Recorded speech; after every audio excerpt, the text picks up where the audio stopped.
The next game that I'm going to be covering is called Invasion Pearl Harbor. What if the Japanese invaded on 7 December 1941?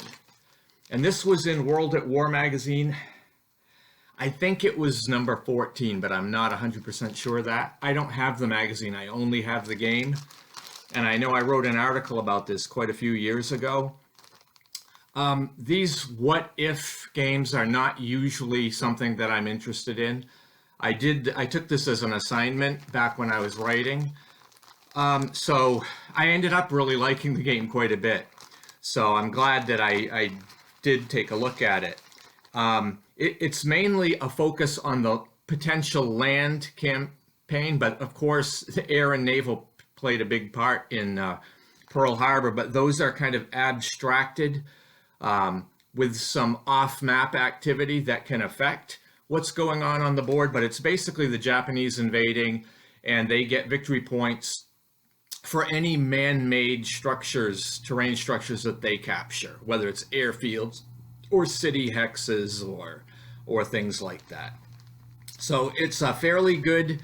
The game does use chit pull for the Americans, and so an American unit to symbolize the the unpreparedness, the surprise attack, and the fact that some of these units weren't fully trained. You draw a chit during the American part of the turn, and it says the formation and whether they move or attack, and it's fairly random, so that kind of simulates the lack of coordination. And then the Japanese don't use chits. They get one move per turn and one attack per turn. And essentially what they can do is anytime they want, after the play of an American chit, before the next chit's drawn, they can take either their attack or move. So it's kind of an innovative system. So I'm going to go through at least some of the turns of this game. I believe each turn represents a quarter of the day. So, and there's one night turn. So 4 turns make up a day, which includes a night turn, which has a little bit different rules for it. And the game, I think you have 3 days. The Japanese have 3 days in this invasion to capture Oahu. So anyway, we'll take a look and see how this goes. So this is the beginning of a playthrough of Invasion Pearl Harbor What If, and there are several decisions that have to be made before play begins.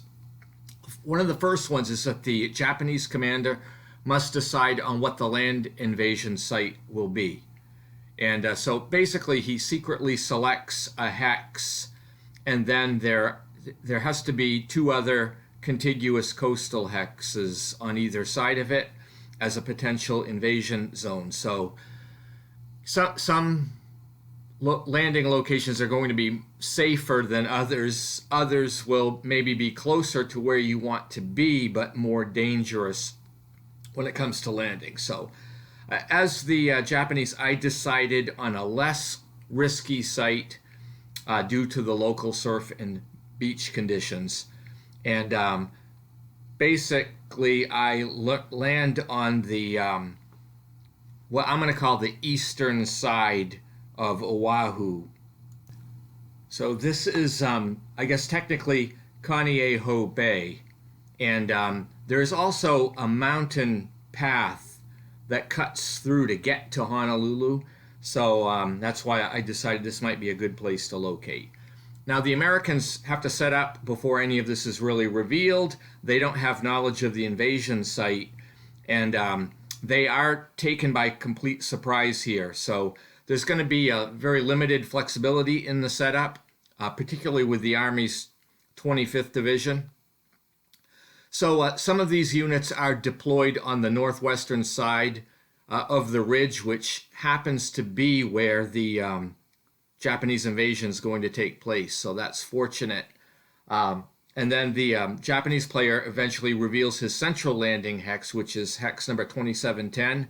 And then I put beachhead markers at 2710, and then on the hexes either side of it, 2709 and 2611. And then we'll proceed into turn 1. Since this is a surprise attack, we're in the morning of September 7th, 1941. And the Americans are presumed to be sleeping and not really knowing what's going on. So the turn is going to be shortened this time. And so on this first turn, the Japanese player makes his initial landing, and you can see where the 3 beachheads are in the picture. And then he can take his movement and his combat phases, while the Americans have to remain idle this time.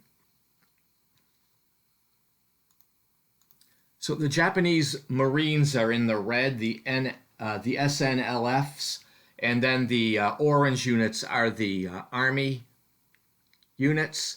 And so we have 4 companies of Marines that land, and 8 Army companies land in the 2 beachhead hexes.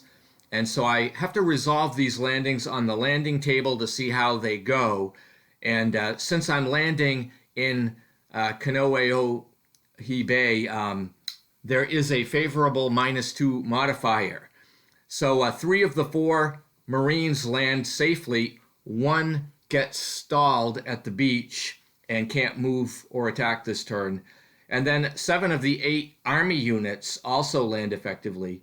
And 1 company you can see is stalled in the beachhead hex.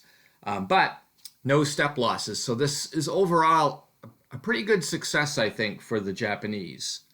Then we go to the Japanese movement phase. 3 of the Marine companies head toward Bellows Field. You can see that is an airbase right at the bottom left of the map. And there's 2 victory points for capturing air bases in this game. And then they're going to turn north to face the American deployments in the hills there, which you can see in the dark green terrain. There is a track that runs through there, though. Also, I have the Imperial Japanese Army units move 6 companies toward on the right side of the Marines, and they're going to engage elements of the U.S. 25th Division there. So in the Japanese combat phase, the Marines attack an infantry company on the eastern side of the mountain road and eliminate that, but the Japanese Marines do suffer a step loss themselves. Then the Japanese troops also advance and engage in a momentum attack against the American unit on the mountain pass. Both sides lose a step, but that eliminates the American unit. So you can see in the picture, the red Marine units have actually captured the end of the pass. Next, continuing with the attacks, you can see the 3 orange Army units, there's 6 companies total there, are attacking 2 units of the U.S. 25th Division. And they happen to be on the right side of that pass. And in this battle, both American companies are wiped out, and the Japanese units advance, and there are no further attacks. So the Japanese player collects 3 victory points to begin with, 1 each for their 3 beachhead hexes. And then that takes us to turn 2.